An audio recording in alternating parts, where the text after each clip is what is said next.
ila hadratin Nabil Mustafa Muhammad Rasulullah sallallahu alaihi wasallam wa ala alihi wa azwajihi wa dzurriyyatihi summa ila jami'i wa nabiyyina susun ila sultanan yasya'u min al-ajri wa sallallahu ila sayyidina Muhammad wa is'al qarani min madahib wa sayyidina Hujjatul Islam Muhammad Al-Ghazali At-Tusi wa ila susan ila musannif hadal kitab Asy-Syaikh Al-Imam Al-Habib Abdullah bin Alawi Al-Haddad wa usulihim wa furu'ihim wa ila kutubi hadal zaman wa sairil awliya syai'u lillahi lana wa lahumul Fatihah. A'udzu billahi minasy syaithanir rajim. Bismillahirrahmanirrahim. Alhamdulillahi rabbil alamin arrahmanir rahim maliki yaumiddin. Iyyaka na'budu wa iyyaka nasta'in ihdinas siratal mustaqim siratal ladzina an'amta 'alaihim ghairil maghdubi 'alaihim waladdallin amin. Bismillahirrahmanirrahim. Alhamdulillahilladzi mala'a quluba awliyaihi bi mahabbatihi wa akhdasa arwahahum bi syuhudi 'azamati wa hayya'a asrarahum li hamli aba'i ma'rifatihi. Allahumma shalli 'ala sayyidina Muhammadin abdika wa nabiyika wa rasulika nabil ummi wa ala alihi wa sahbihi wa sallim tasliman bi qadri azamati zatika fi kulli waqtin wa hin. Subhanaka la ilma lana illa ma 'allamtana innaka antal alimul hakim. Qala rabbi shrah li sadri wa yassir amri wahlul 'uqdatam min lisani yafqahu qawli. Amma ba'du. Hadirin muhtaramin, para alim, para ulama, para asatid, sesepuh bini sepuh, segenap jamaah sholat maghrib Masjid Ar-Raudhah yang dirahmati Allah. Alhamdulillah kita malam ini bisa untuk kembali untuk bermajelis, duduk bersama dalam kajian rutin kitab Risalatul Mu'awanah. Nabi bersabda, man hudurul majlisut ta'lim sa'atan afdalu min alfi raka'atin.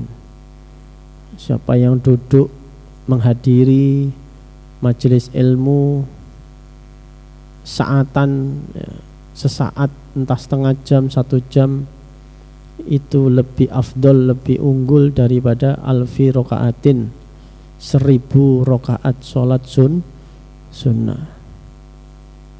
Dan alfi janazatin, syuhudu alfi janazatin, menyaksikan atau ikut menguburkan 1000 jenazah, takziah atau 1000 tahlilan. Wa alfi maridin, lebih utama kita ngaji setengah jam, 1 jam itu daripada membesuk 1000 orang sakit. Ya, kenapa begitu? Karena ngaji itu, mencari ilmu itu faridotun ala kulli muslim, karena kedudukannya fardu, wajib. Kalau yang tadi disebutkan itu masih sunnah ya. Menjenguk orang sakit itu sunnah. Sholat sunnah 2 rakaat ya, kedudukannya masih sunnah, tidak akan pernah bisa menandingi yang wajib. Jadi bersyukur sekali kalau kita ini ditakdirkan oleh Allah untuk bisa menghadiri majelis taklim. Maka kita harus respon ini semua dengan baik ya, dengan penuh rasa syukur, karena tidak semua orang mendapat hidayah dan taufik dari Allah Subhanahu wa ta'ala. Mudah-mudahan kita ditakdirkan istiqomah, tumakninah, dan apa yang kita pelajari dari kita ini manfaat, barokah fid dini wad dunya hatal akhirah. Amin ya rabbal alamin. Baik, kita lanjutkan insyaallah. Ini di kitabnya halaman 384.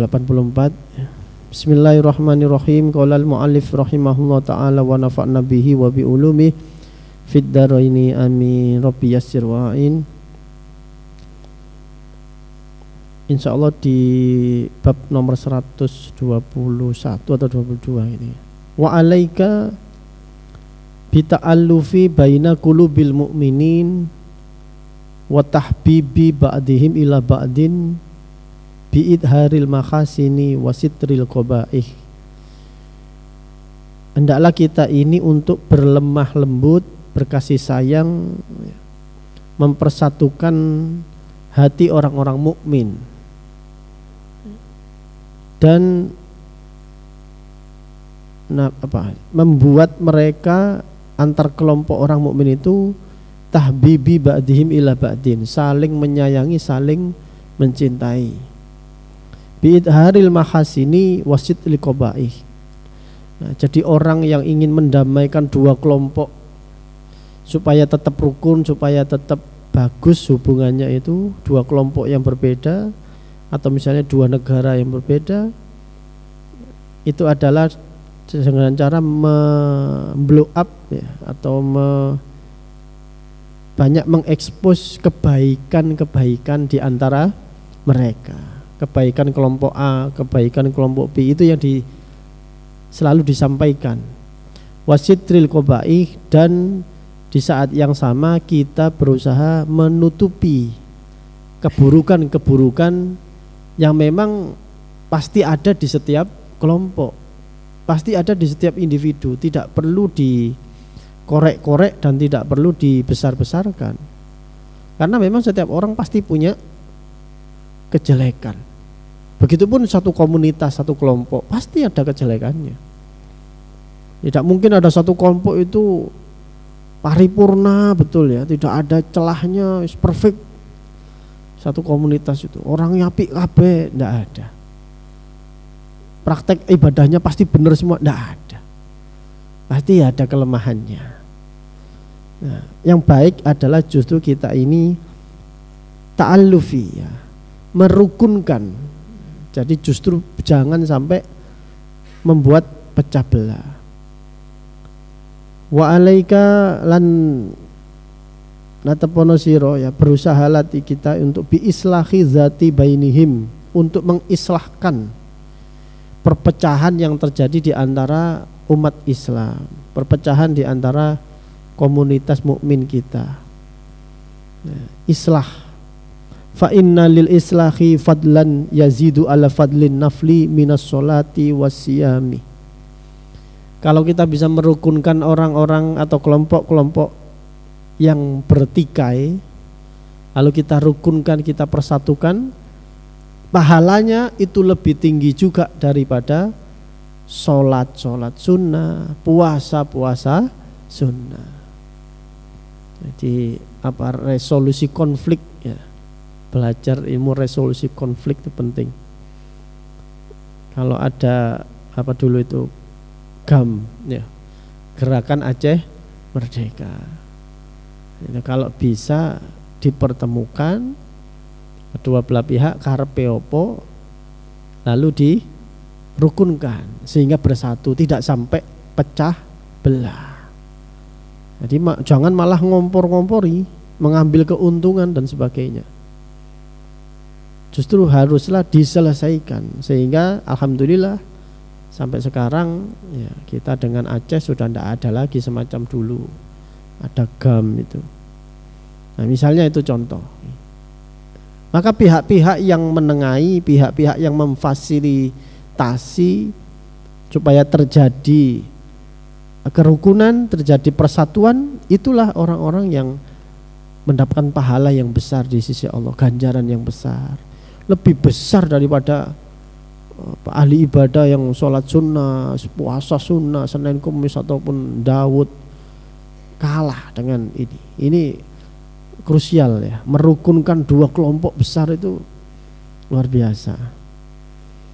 Ada konflik-konflik dulu di mana, di Poso atau di Ambon dan sebagainya, itu banyak sekali.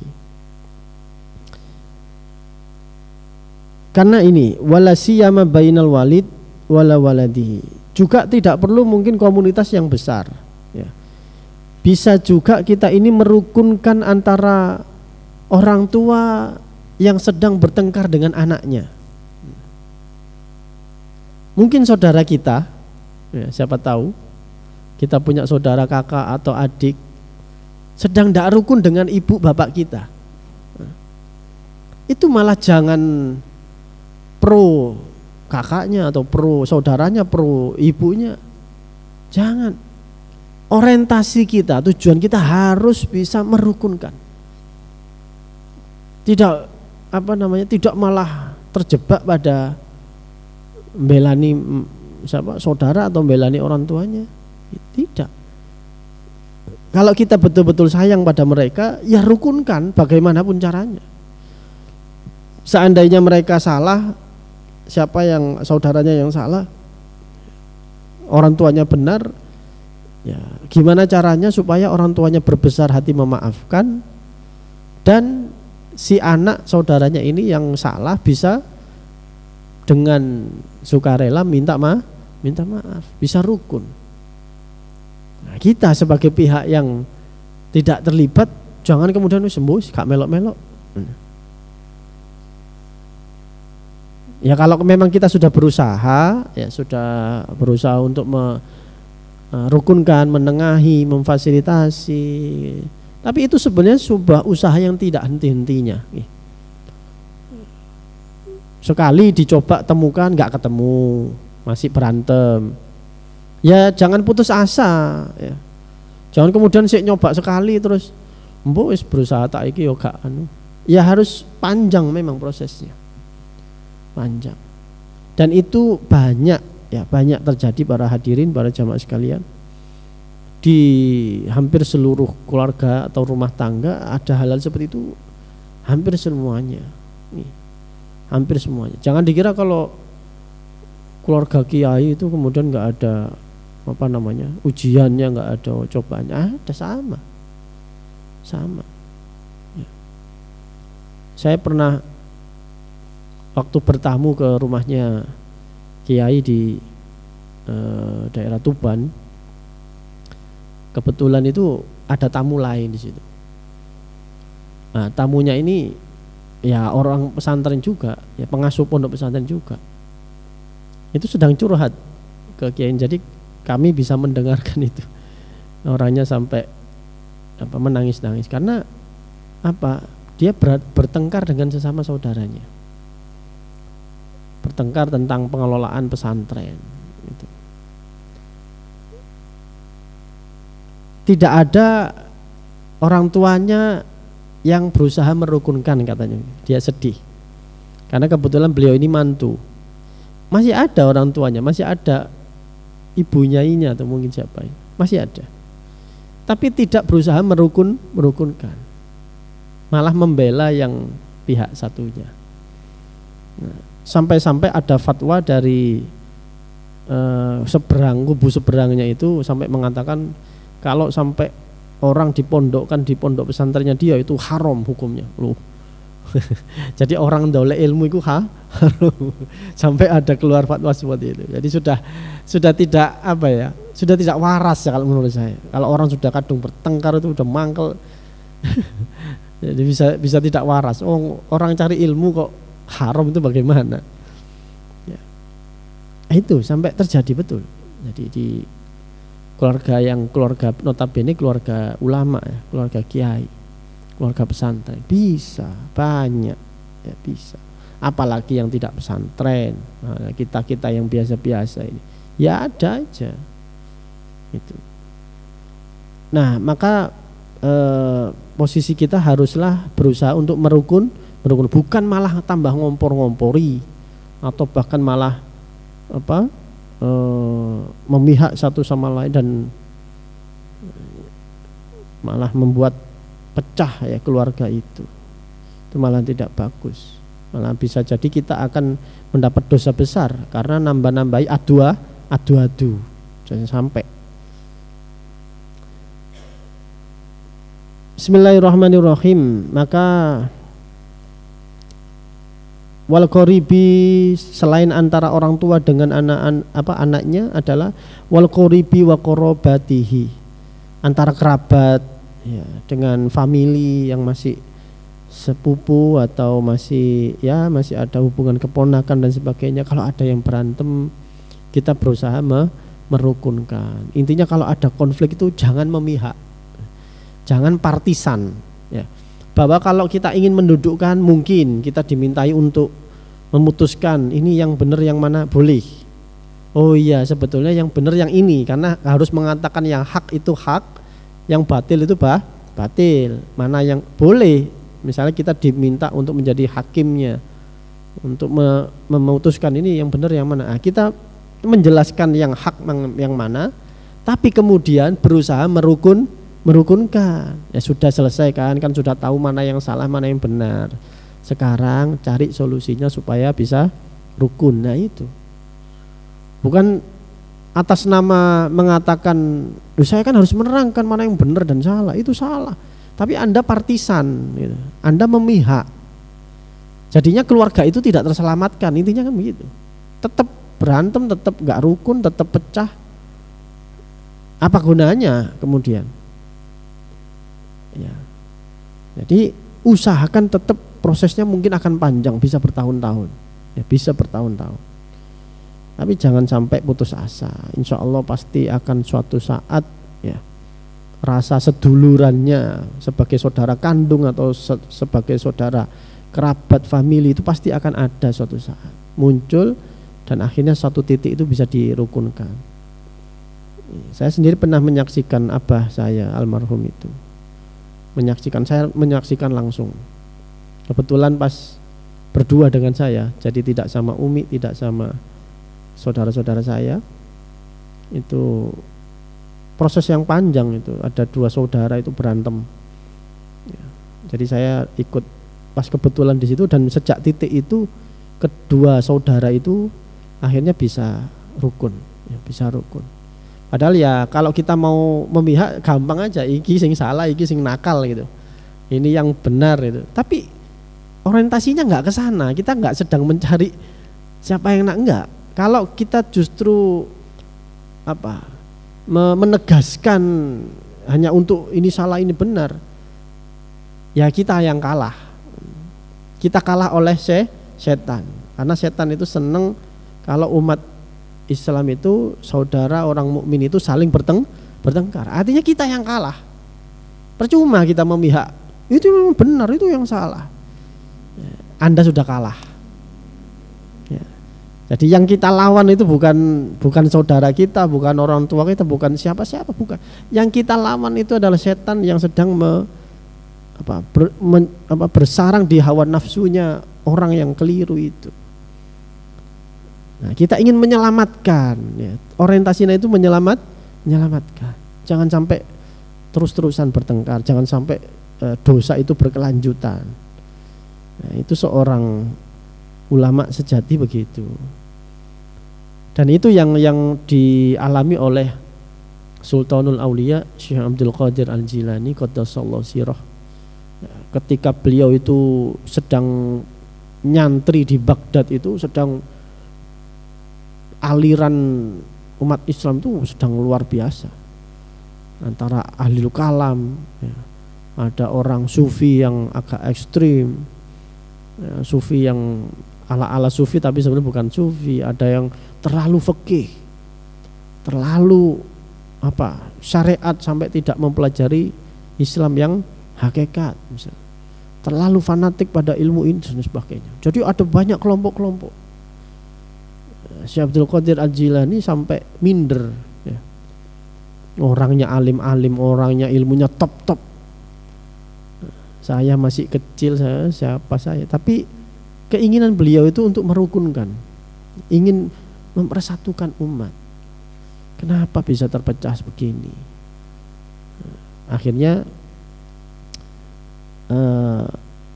beliau sampai ngaji itu ditemani untuk memperdalam supaya apa? Bukan untuk menandingi debat orang-orang itu, enggak. Tapi saya ingin mencari jalan tengah bagaimana bisa mempersatukan umat.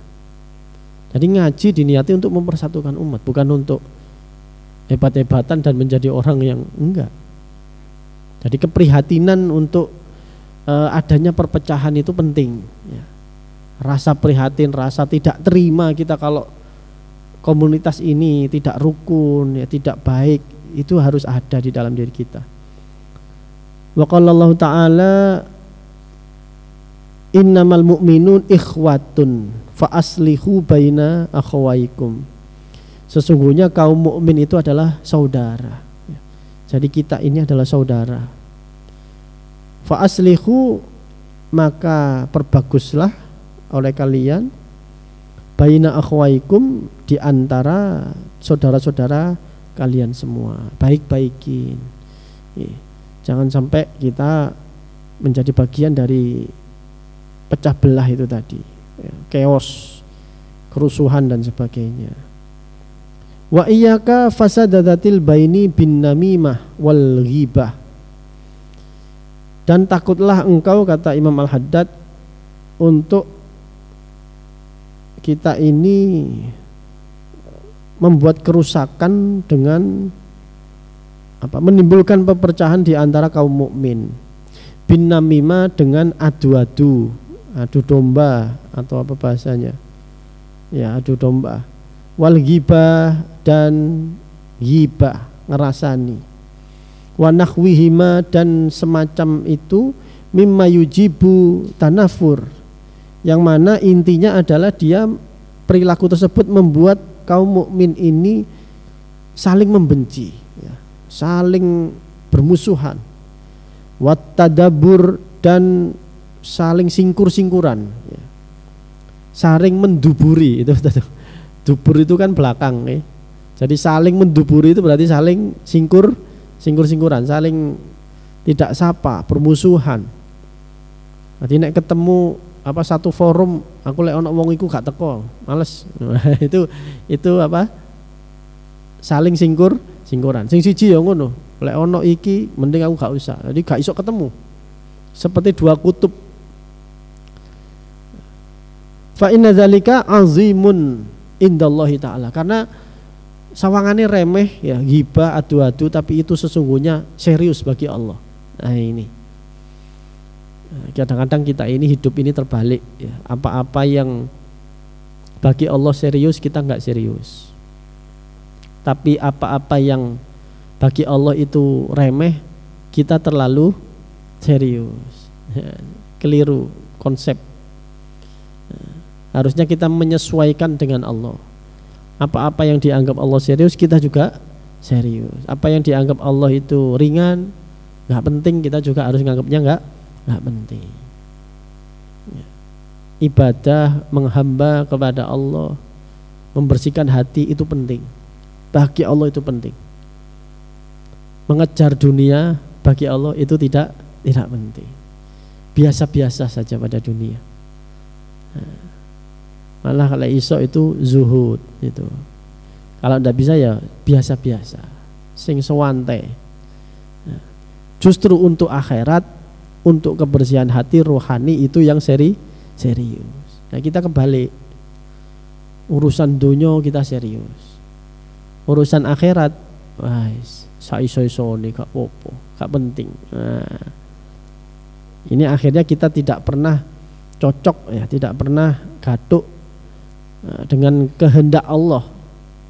Nah, akhirnya kita selalu bertentangan dengan kehendak Allah. Akhirnya hidup kita susah. Kita tidak bisa nerima, tidak bisa ridho dengan ketetapan Allah. Karena kita memang tidak mencocokkan diri dengan Allah. Kepinginnya Allah yang mencocokkan dengan karepe kita, dengan kehendak kita. Ya tidak bisa, ya. Wan namimatu, dan sesungguhnya an namimah, adu-adu, ya, adu domba, itu yang dimaksud dengan namimah adalah antakula kalama insanin lil insanin, memindahkan omongan dari satu manusia, satu orang ke orang yang lain, memindahkan, ya. Jadi bukan nambah-nambahi, bukan mengurangi. Jadi original, apa adanya itu dipindahkan. Bapak A ngomong iki tentang Bapak B, lah itu dipindahkan. Taksidu bidzalika fasadan bainahuma. Tujuannya adalah supaya rusak hubungan di antara kedua belah pihak. Jadi kadang-kadang ada orang yang membela diri, loh saya enggak nambah-nambahi loh, ini bener, hak sudah. Hak wallahi lillahi ta'ala. Oh, dia ngomong gitu pas itu. Iya Pak, sampean ngomong apa no itu sudah termasuk adu-adu. Karena bahan yang sampean omongkan, yang sampean sampaikan ke orangnya, itu membuat keduanya bertengkar, keduanya saling membenci. keduanya saling curiga dan seterusnya, dan artinya ada kerusakan. Wa qala sallallahu alaihi wasallam, la yadkhulul jannah nammamun, tidak akan bisa masuk surga nammamun, orang yang suka adu-adu. Angel ya. Ya kalau mau ya ini nammamun itu salah satu dosa besar ya, minal kabair. Kalau tidak ditobati, apalagi menganggap itu halal, boleh, wah itu susah. Qala alaihi salatu wasalam, abghadukum ilallahi ta'ala al-masya'un bainal akhibati an-namimati. Abghadukum, hal yang paling dibenci oleh Allah, al-masya'una bainal akhibba bin namimati. Al-masya'una yaitu orang yang berjalan bainal akhibati, di antara dua pihak yang saling mencintai, dia berjalan itu an-namimatin mufarriquna, mengeluarkan adu domba, mengadu domba di antara dua kelompok yang saling rukun, al-mufarriquna bainal ikhwan, dan dia memecah belah bainal, antara persaudaraan tadi. Persaudaraan apapun, sekarang ada istilah persaudaraan itu silat soalnya banyak. Jadi persaudaraan apa? Yang silat-silat itu ya. Tapi tidak pernah rukun, berantem terus ya. Terutama di daerah Jawa Timur yang agak ke barat itu. Selalu masuk berita ya, pertengkaran antara dua perguruan silat. Ini memang sengaja dibikin begitu atau bagaimana? Apa tidak ada orang yang berusaha merukunkan ya? Tidak ada yang menengahi. Tidak adakah orang tua yang ada di sana berusaha untuk mendamaikan? Atau kalau orang tuanya itu damai, kenapa anaknya terus bertengkar? Nah, itu kan sampai sekarang seperti nggak henti-hentinya ya berita-berita seperti itu. Ini membuat keprihatinan. Nah, bagaimana cara merukunkan kedua belah pihak itu? Karena ini ya, kata Nabi, orang yang paling dibenci Allah itu ya orang namimah. Sehingga suatu ketika zaman Nabi Musa itu ada masa di mana paceklik. Ini pernah kita sampaikan kayaknya. Pada masa Nabi Musa itu terjadi apa? Paceklik, kekeringan. Bertahun-tahun itu gagal panen, air susah, krisis air bersih. Jadi sampai betul-betul menyedihkan lah kondisinya itu. Sehingga Nabi Musa itu diminta oleh umatnya Bani Israel itu untuk menyelenggarakan sholat istisqa, sholat memohon hujan ya. Ternyata tidak dikabulkan oleh Allah. Bayangkan, Nabi Musa yang mimpin sholat istisqa tidak dikabulkan. Lalu Nabi Musa bertanya sama Allah, ya Allah, kenapa engkau tidak menurunkan hujan?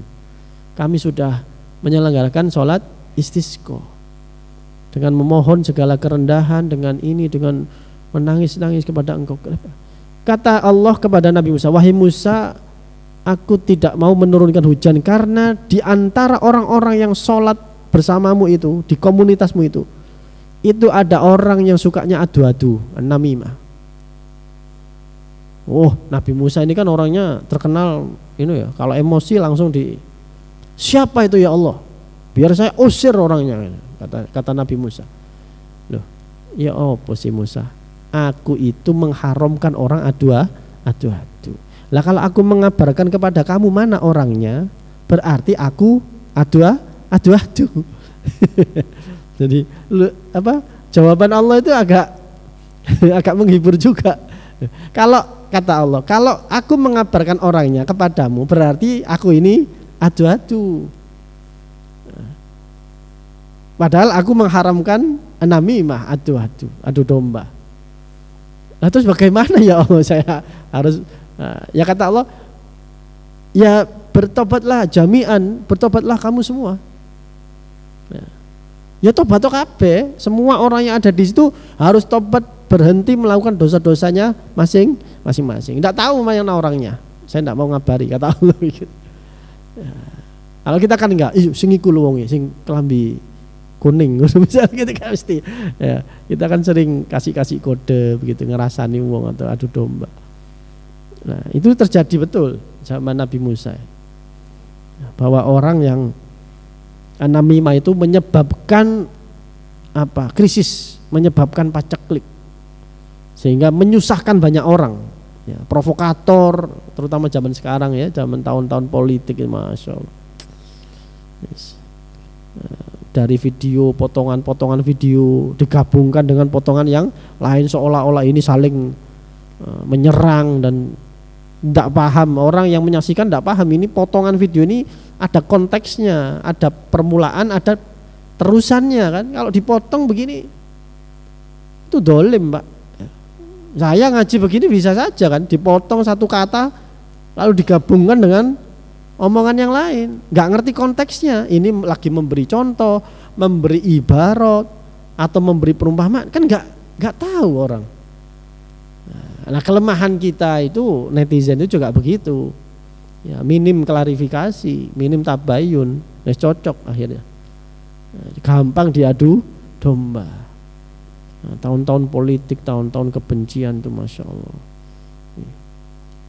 Mengenaskan ini era media sosial, banyak ya ulama sekarang itu bingung ya, kelabakan lah, kewalahan ngadepi media sosial itu, Mas.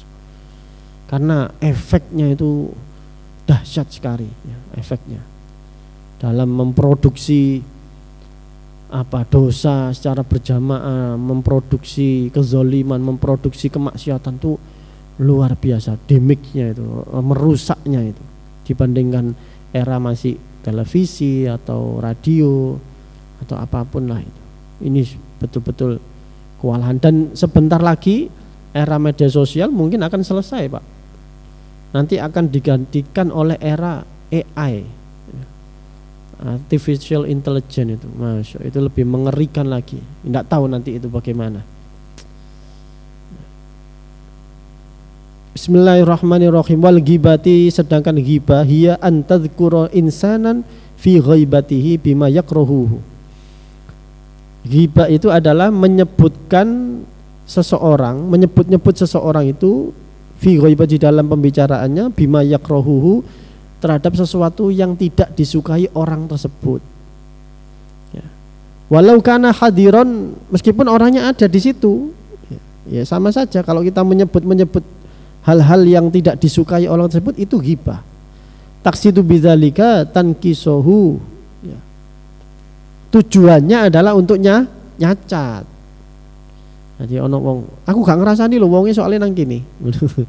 Wonge soalnya nang kene gak tak rasani. Yaitu sama saja, Pak. Tujuannya untuk menjatuhkan, membuat orang itu citranya jelek, membuat kehormatannya jatuh, itu fatal ya, dosa besar. Wasawaun hasolat tafhimu bin nutki wal isyarati. Sama saja yang disebut ghibah itu, misalnya dia dengan kode-kode ya, maupun dengan ucapan atau dengan isyarah saja. Makanya pernah Nabi itu menegur Aisyah radhiyallahu anha ketika beliau berdua itu, Nabi dan Sayyidah Aisyah itu bertemu dengan orang yang mohon maaf kaum difabel. Nah, kemudian Sayyidah Aisyah itu memberi gestur sambil melihat Nabi memberi gestur bahwa orang ini disabilitas ya. Orang disabilitas, jadi cacat gitu. Sayyidah Aisyah memberi isyarat. Lalu Nabi setelah itu orangnya pergi, Nabi langsung menegur Aisyah. Wahai Aisyah, kamu tadi menggibah orang itu. Jadi dengan isyarat cuman kedipan mata atau ya, itu sudah ghibah. Itu sudah ghibah. Karena kalau orangnya tahu, pasti orangnya tidak nyaman, tidak suka. Apalagi itu mohon maaf ya, kaum disabilitas gitu. Ya pernah, ini semua kan karena sudah disetting sama Allah supaya untuk mendidik kita umat-umatnya Nabi bahwa hal-hal seperti itu pun nggak boleh gitu. Makanya di sini terangkan Ya, bin nutki baik dengan ucapan, awil isyar atau dengan isyarah saja. Kadang-kadang aku nggak ngerasain, tapi langsung di chatting konjone di WA ini. Padahal satu forum, ya delok gol, turu delok ngiler, tapi di chatting ini. Nah, sehingga dalam satu forum itu balas-balasan WA ngerasani orang yang difoto pemana, crack. Ini ya. Wal kitabati waqala dan atau menuliskan, nah ini atau berdasarkan tulisan, gibahnya berdasarkan tulisan. Jadi grup-grup WA, hati ya, grup-grup arisan, ya. Grup-grup apa ini, alumni ya, grup alumni. Kalau hanya menjadi rasan-rasan, berita rasan-rasan ya sebaiknya leave grup aja. Itu produksi dosa, itu bahaya. Wa qala Rasulullah sallallahu alaihi wasallam, kullul muslimi ala muslim haramun damuhu wa maluhu wa irduhu. Jadi setiap orang Islam kepada orang Islam yang lain itu diharamkan darahnya, wa maluhu dan diharamkan hartanya, artinya tidak boleh merampas hartanya, mengambil secara tidak hak ya. Wa irduhu dan kehormatannya. Kehormatan orang itu harus dijaga ya. Jadi darah, harta dan kehormatan semuanya harus dijaga. Jangan sampai membuat saudara kita, tetangga kita yang sesama muslim itu menjadi jatuh kehormatannya gara-gara omongan kita, gara-gara kita blow up atau mengekspos ya, atau menggibahinya. Menggibahi itu menurunkan kehormatannya. Waqala alaihi salatu wassalam, al-ghibatu asyaddu minaz zina. Ini ngeri sekali. Kata Nabi, ghibah itu asyaddu, lebih dahsyat minaz zina, daripada zina. Loh, berarti lah enak zina. Loh ya enggak gitu ya. Itu sama-sama minal kabair, sama-sama dari golongan dosa-dosa besar. Artinya tidak ada pilihan, zina ya jangan, ghibah apalagi juga. Cuman masalahnya ghibah ini kan sangat akrab ya dengan manusia ini, dengan masyarakat itu, dibandingkan zina maksudnya. Kalau zina orang yang mencela itu lebih banyak ya, daripada yang melakukan, kan begitu. Tapi kalau ghibah lebih banyak yang melakukan daripada yang mencela atau yang mencegah. Jadi mungkin di semua komunitas, di semua grup WA, di semua rumah-rumah mungkin ada orang ghibah. Tapi tidak semua rumah penduduknya itu ada orang yang zina. Tapi kalau orang ghibah, bahkan di masjid itu bisa ghibah. Kalau di masjid kan jarang atau langka sekali kasus orang zina di masjid, kan jarang banget. Tapi kalau orang ghibah bisa jadi, sering mungkin bisa jadi. Nah ini ya, inilah dosa-dosa yang sangat-sangat dihindari oleh para salafus soleh ya. Orang-orang soleh terdahulu itu sangat menjaga hati untuk tidak melakukan dosa besar. Seminimal mungkin semua dosa itu dihindari. Ada riwayat Nabi Isa itu pernah suatu ketika berpapasan dengan iblis. Iblis itu berjalan, di sebelah kanannya membawa madu, sebelah kirinya membawa pasir. Lalu oleh Nabi Isa alaihissalam itu ditanya, wahai iblis, kamu mau kemana? Kok aneh bawa madu di sebelah kanan, yang kiri bawa pasir. Lalu kata iblis, wahai Isa ibnu Maryam, wahai Isa putra Maryam, saya ini akan melumurkan pasir ini ke mukanya anak-anak yatim, sehingga tidak ada manusia itu yang kerasan atau betah ngopeni anak yatim, itu nggak akan betah. Anak yatim itu akan selalu terkesan wegah ya, jijik atau males, bikin orang males, bikin orang antipati dan seterusnya.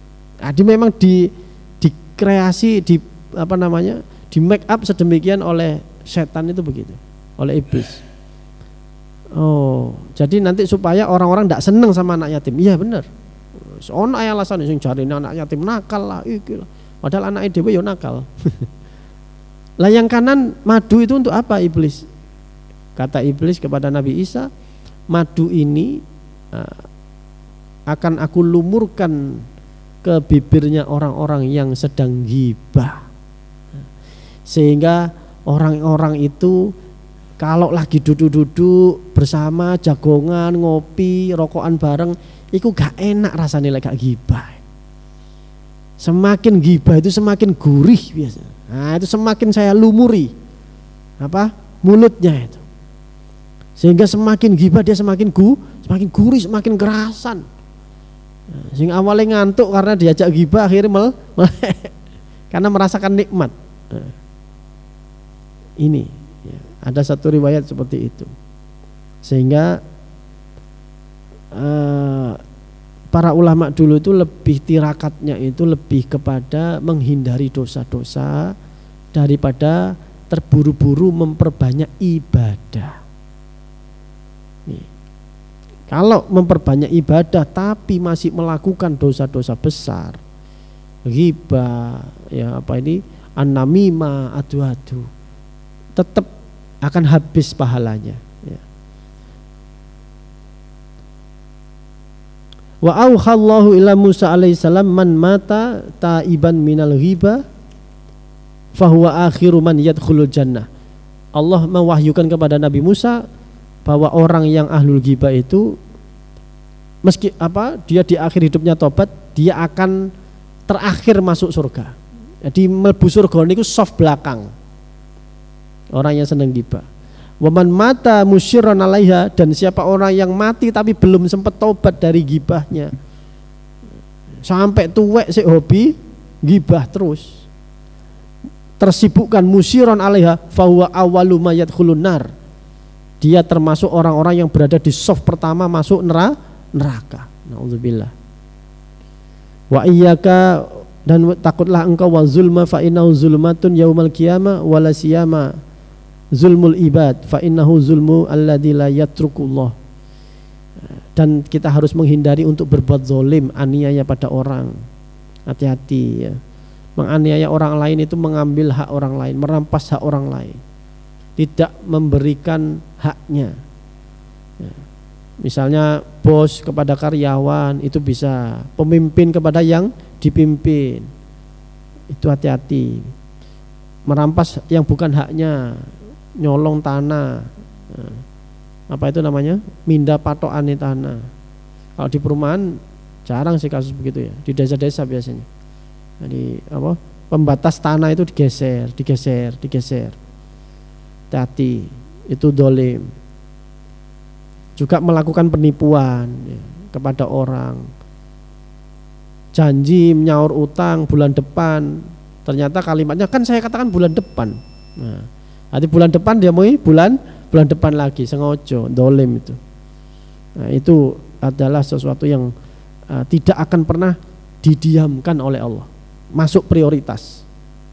Prioritas untuk apa? Untuk dibalas sebelum orang itu meninggal. Wallahu alam bisawab. Mohon maaf, mudah-mudahan sedikit apa yang kami sampaikan ada manfaatnya, ada nurnya, ada hikmahnya ya, untuk kita terutama di zaman sekarang ini, zaman yang serba sulit ya, untuk menghindari dosa-dosa, karena dosa itu bisa dilakukan di tangan kita ya, lewat gadget maupun teknologi. Jadi harap untuk selalu berpegang pada apa-apa yang ditetapkan oleh baginda Nabi dan apa-apa yang dilarang oleh baginda Nabi Muhammad sallallahu alaihi wasallam. Rabbi fanfa'na bi barakatihim wahdinal husna bi hurmatihim wa amitna fi tariqatihim wa mu'afatin minal fitani. Rabbi fanfa'na bi barakati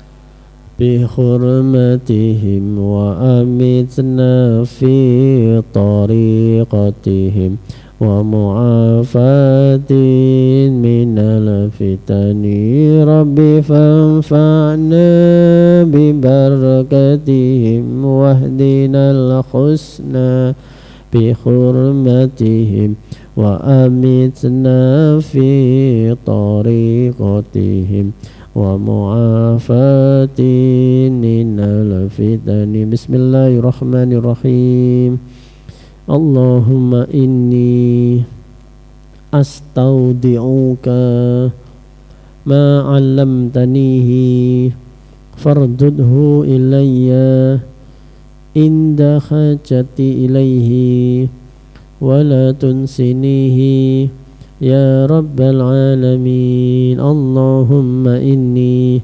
أستودعك ما علمتنيه فاردده إلي عند حاجتي إليه ولا تنسنيه يا رب العالمين اللهم إني أستودعك ما علمتنيه فاردده إلي عند حاجتي إليه ولا تنسنيه يا رب العالمين سبحانك اللهم بحمدك أشهد أن لا إله إلا أنت أستغفرك وأتوب إليك السلام عليكم ورحمة الله وبركاته